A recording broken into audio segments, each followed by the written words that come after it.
We saw John Moxley and his crew arriving at Dynamite at the start of the show, so they weren't going to sneak in this time. And then we saw Darby Allin skating into the arena too. So I like to think he did this from the hotel, and the hotel was like 50 miles away. None of that makes any sense. Also, hello my friends and welcome to Ups and Downs, the only wrestling review show you need. And if you want me to break it down for you, it's nice and simple. This is the finger of power. If I like something, I give it an up. If I don't like something, I give it a down. But look at me. Nothing I say should wind you up and you shouldn't take it seriously. We're just here to have a good time. You ready? Let's go. Dynamite kicked off with a match too, because it was Orange Cassidy versus Chris Jericho. And you should go and tell your non-wrestling friends about this today, because they were fighting over a jacket that had been ruined 5 years ago. It all kicked off over the weekend as well, because both were in CMLL, so they had a fight in Mexico. Listen, here's the deal, it's nice and simple. It kind of felt like with this story, we pivoted about 6 weeks ago, whatever it was, and went back to a feud that maybe we didn't need to go back to. I just think there's better use of both guys at the moment, and there's news stories to tell. And the biggest mistake, in my humble opinion, is we showed everything with the car from last week, where Orange Cassidy poured some coins on it. And to try and rehab it, Excalibur was like, listen, Orange didn't want to break the car, he just wanted to scuff the paint. It's like, that's even worse. So yes, in terms of the setup, I think you do have to give it a down. When you get to the match itself, it was super duper fun. Both the Learning Tree and the Conglomeration were just in the ring at the start, so they started throwing bones, and then people kept getting in the ring and diving outside the ring, but because Chris Jericho or Orange Cassidy never touched these people, and they never touched them, everything was fine.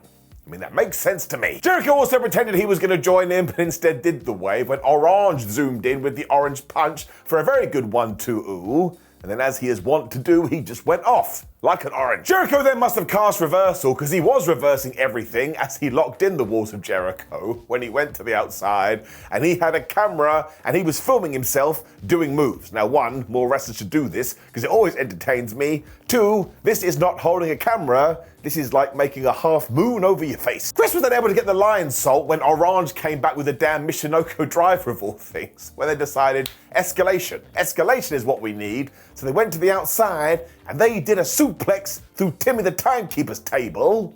I didn't see that coming. Soon, Cassidy found himself back in the walls of Jericho, which is when Big Bill was here, because Orange Cassidy was able to get out of it. But then Kyle O'Reilly all of a sudden popped up, so they all must have been watching each other. That's a weird way to spend your evening. Orange's reply was to hit all the DDTs when Jericho hit the code breaker for a 1-2-ooh, so Cassidy hit the beach break for a 1-2-ooh. That's when I felt it. Deep down in my tum-tum, I was like, I'm having a good time. And that's all I need, my friends, to enjoy myself. What else do I have? Brian Keith then tried to help out, but Mark Briscoe stopped him so we could do a match between those two later in the week. When all of a sudden, Chris Jericho had like a bunch of cash in his hand. Like, where did that come from? But I guess it's the ultimate revenge. If you put money on my car, I'm gonna punch you in the face with some money. I don't know. Orange must have agreed, but he was able to take ownership of these instead when he hit the orange punch, and he beat Chris Jericho 1-2-3. Now, I don't care who you are. To me, that is still considered a big deal, so hopefully we have some big plans for Orange after this. So I did think this was very entertaining and a nice way to start Dynamite. Now again, hopefully we can send them off in different directions. Give it a up. The BCC were then addressing Wheeler Yuta from last week. I mean, talk about gaslighting. Because they acted all disappointed in him. Because they acted like they were disappointed in him, going, oh, where you been, Wheels? I'm sorry. You didn't inform your so-called friend about your attempted murder attempt. So I think he's allowed to be a little bit like, well, I'm emotionally upset right now. Claudio even said that Wheeler better turn up next week because they are going to defend the trios titles. When Moxy basically said, listen, man, it's your choice. But you know what that means? If he chooses not to be with the Blackpool Combat Club, he's probably going to die. However, at the same time, in terms of introducing a heel version of these dudes, it is very, very good.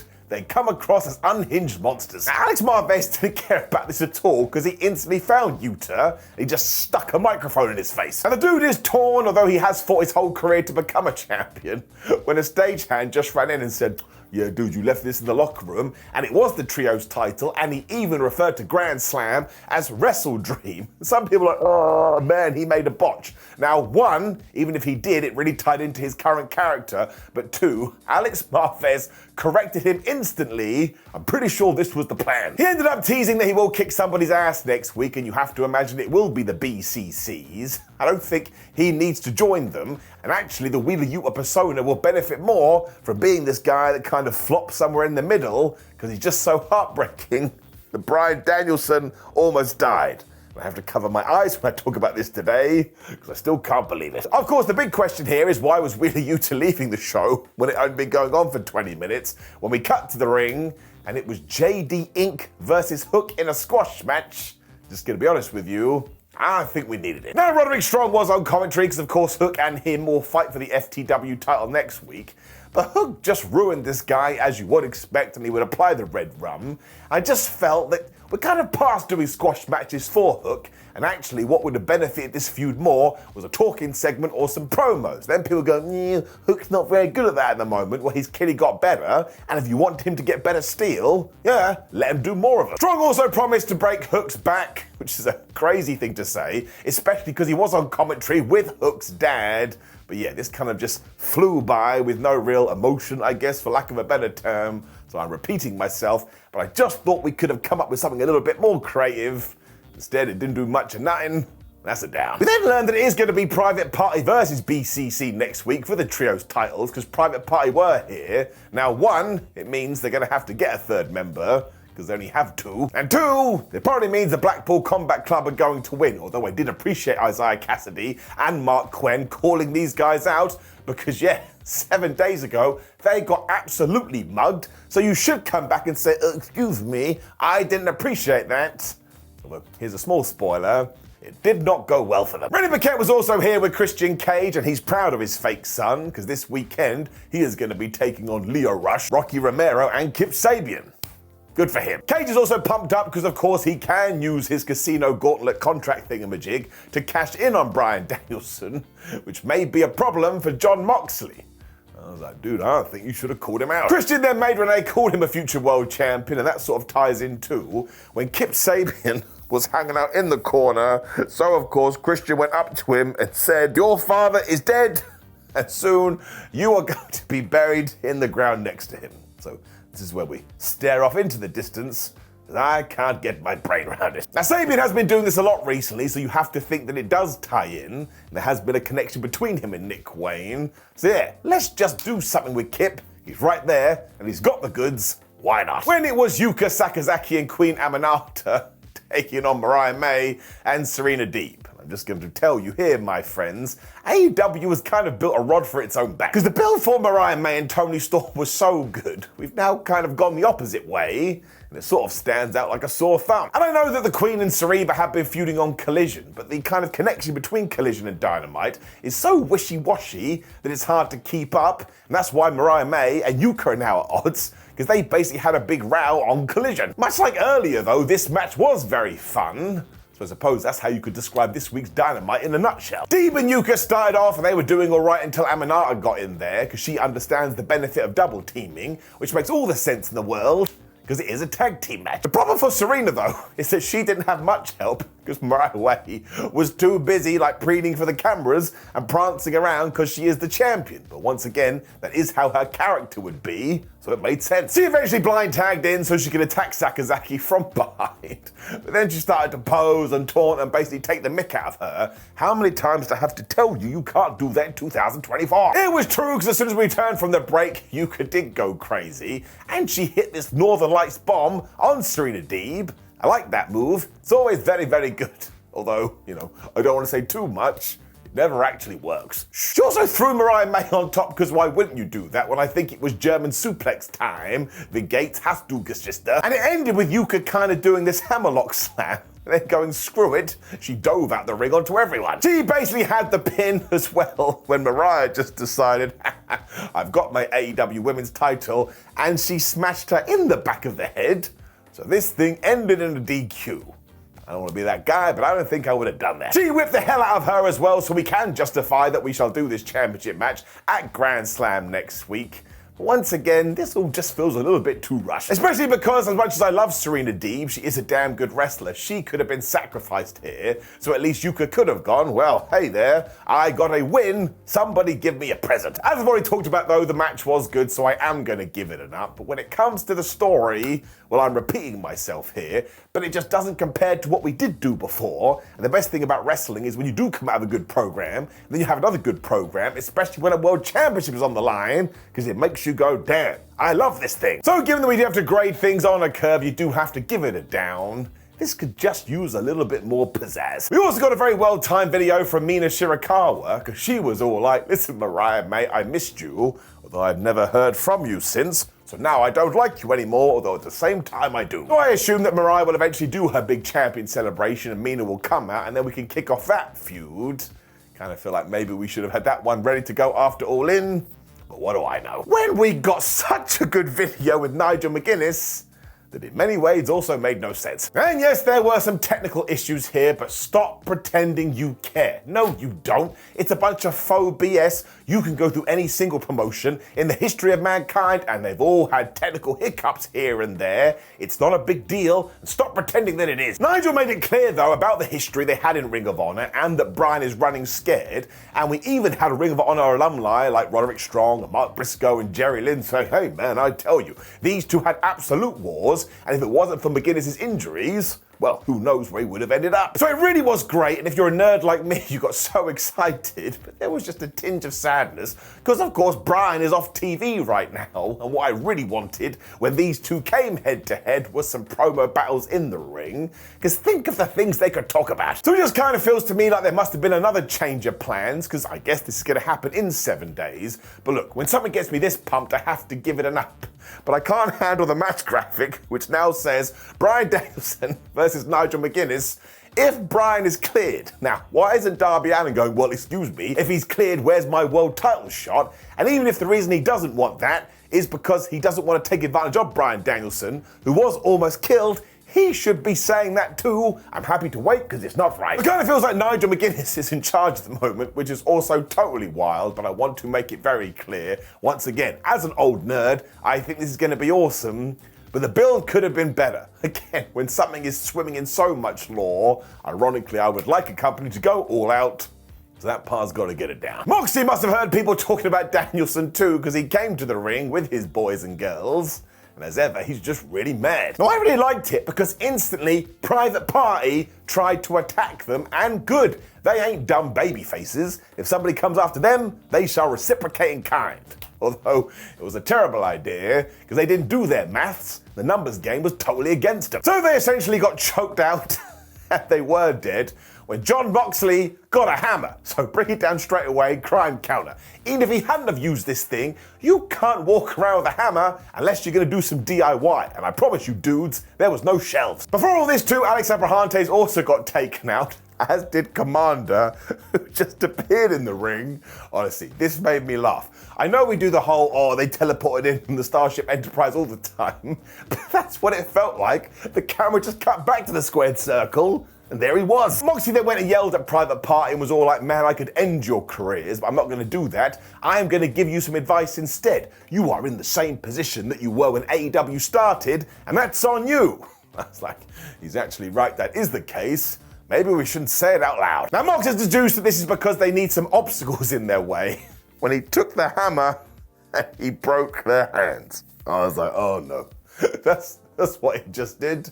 We are now crushing bones using hammers on AEW TV. There really is a lot of violence. So you're going to have to assume that the trios match is off next week because Cassidy's not going to have a hand when Darby Allin came zooming in from nowhere and he was battering people with skateboards. He also went crazy on the microphone saying, Jonathan, I am not the same person you took on all those years ago, so I'm going to run through you and I shall face Bryan and I'm going to become the AEW World Champion. This was delivered very well. No, I don't think it will happen because the BCC are freaks now and Moxley basically laughed this off. But this is what I'm talking about when it comes to feuds. I cannot wait to see that match next week. And while I believe that Jonathan will win, I am not 100% sure. It also kind of feels like we are headed for Danielson versus Moxley, and that is going to be super huge, especially with all the career and world championship stuff. So yeah, this was a really well done angle. And the new Blackpool Combat Club, well, they're a bunch of psychopaths.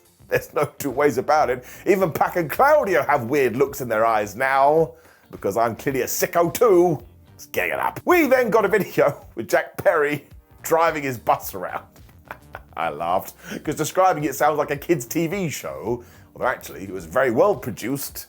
I think he shall be defending his TNT title very soon. When we got Ricochet versus the Beast Mortos, and I gotta say something. It all ties in as later on during this Dynamite, we learnt that come October 2nd, when Dynamite celebrates its 5th anniversary, we are pulling the trigger. We're actually gonna get Will Ospreay versus Ricochet. Damn. Now some people have melted down about this going, we need more story here. But listen, if you are still tuning into Dynamite and you expect there not to be sometimes a match for having a match's sake, even though there's more to this match than a match for having a match's sake, then it's on you. You ain't listening. It's like walking into a pizza parlor and getting delivered a pizza and going, why have you given me all this cheese? So just turn off your TV and go and play Nintendo. Nintendo is great, and clearly this is what we are doing with Ricochet. He got a few wins. He's offended by what Williams said to him recently, so now he wants to challenge him for that international title match. And really all most people want here is to see what they can do in 2024. That's perfectly cool and that is perfectly fine. You have to take into context. And even if you break that narrative down to Ricochet has arrived in AEW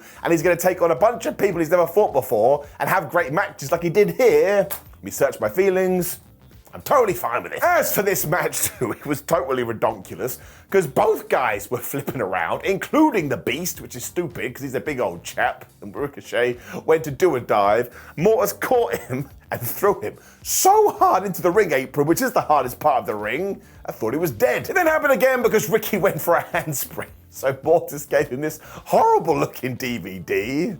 And I was like, well, they've got their working boots on. Ricochet is that guy, though, so he kept on trying these dives. And even though Mortis tried to grab him, somehow Ricochet turned that into a code red on the outside when he just did a 450 springboard.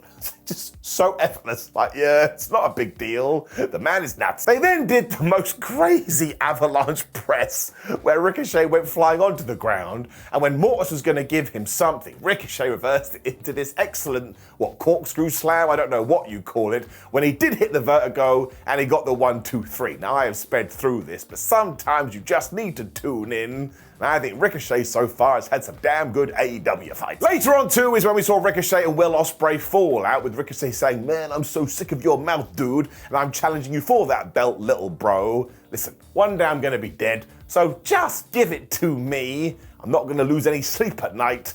Giving it all an app. We then chatted to Hangman Adam Page, who made it very clear that nothing that's happened recently is his fault and we should all blame Swerve Strickland. So they were like kids, and as he does want justice like Batman, he headed to the ring. Now, Page did come out the heel tunnel, if you care, and Tony Schiavone wanted to talk to him. And Page was like, listen, I told you that somebody was going to get rid of that damn Swerve, and look around you now, he ain't nowhere to be seen. The Cowboy then remembered all those months he spent at home with everybody protecting Swerve Strickland and saying nice things about him. So basically, he has now made a list, and all these idiots will pay. Somebody that did this too was behind the commentary desk, and yes, wink, wink, nudge, nudge, he was talking about Tony Schiavone. And Tony threw Jeff Jarrett under the bus instantly, because he was like, maybe we should talk about Double J instead. Now, he's lucky him and Jeffy Boy are friends, because Jeff Jarrett music did hit, he came to the ring. And he got his ass whipped, but still. That was mostly due to Barry Barricade as officials came out to separate them and Adam had that death stare when Jarrett picked up the microphone and basically said, listen, you absolute goober, even if it's the last thing I do, I am going to whip your ass because everyone in that locker room hates you now, but I want to be first. This makes perfect sense too, because don't forget Hangman Adam Page did try to kill his wife, essentially, and I don't know why I want to see this match, but I do. Shoot me in the face, I can't help it. I do admit it's a weird feud to pivot to after that cage match, but who the flub cares? We go with our feelings, and I will take Hangman Adam Page versus Jeff Jarrett, especially because Jeff probably will get his ass handed to him, but that's perfectly fine. That's the character right now. Also, Jarrett is having a career resurgence. He is so damn good. Giving it up. So if I was going to wrap it up in a package, I would call it fun.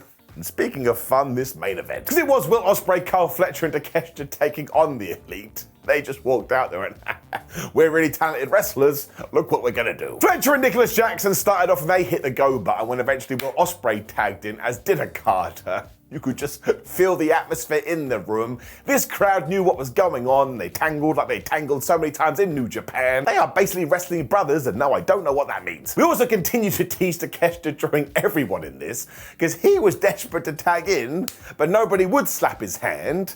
So he just became a pissed off Pete. Eventually he lost it though and did the hardest tag you've ever heard in your life to get in there. But that's when the Elite were like, we can take advantage of this, which they did do. And they did a big old triple dive thing or like kick through the rope thing. But it worked. William then got wrecked for a while when he got a median tag to Carl Fletcher, who continues his very good singles run. Because for a little while he was running wild, but again, it wasn't a super duper hot tag, so eventually he got cut off. That's because Okada got back in there, and he made sure Kyle wasn't able to tag Takeshita at first. So once the Takeshita was like, why am I even here? I'm going home. Eventually he basically forced himself into this match when he tried to hit the least devastating move in all of sports entertainment, the Blue Thunder Bomb. Now, Okada flipped out of this because he knew he was wasting everybody's time because that move sucks and it never works. I mean, somebody in one of my own wrestling matches tried to hit this recently, and look what happened. Up the midsection, if Miller could hit that, oh, Blue Thunder Bomb, coming off the ropes, he got him with it.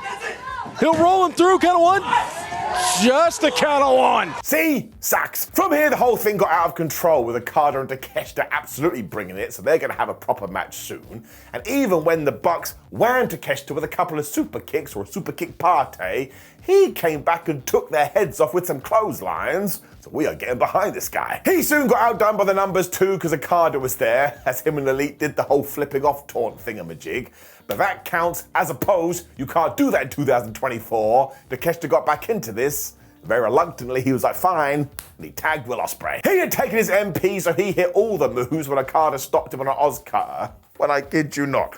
Okada threw him onto the top rope when Nick Jackson came off the top rope to create a springboard effect, meaning Ospreay sailed into Matt Jackson's arms, who hit him with a bomb of power.